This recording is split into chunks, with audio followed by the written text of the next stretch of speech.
இந்த பாஜகவோட சரண்டராகி இருக்கிறதோட மட்டும் இல்லாம இந்த ஊழல்லையே ஊறி போய் இருக்கிற இந்த 2 பேரும் நமக்கு வேணாமுங்க. புதுசா ஃப்ரெஷ்ஷா ஒரு நல்லாட்சி கொடுக்கக்கூடிய, ஒரு மாற்றத்தை கொடுக்கக்கூடிய நம்மளுடைய டிவிகேவை நாம எல்லாருமா சேர்ந்து கொண்டு வருவோம். நாம எல்லாருமா சேர்ந்து கொண்டாடுவோம். இது ஒரு மாற்றத்திற்கான ஒரு தேர்தல். சும்மா மாத்தி ஓட்டு போட்டுக்கிறதுக்கு பேர் மாற்றம் கிடையாது.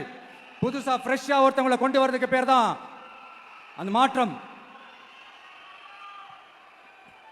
இந்த போகி பண்டிகை அன்னைக்கு வீட்டில் இருக்கிற வீணா போனதை எல்லாம் தூக்கி வீசி எறிவோம் தெரியுமா?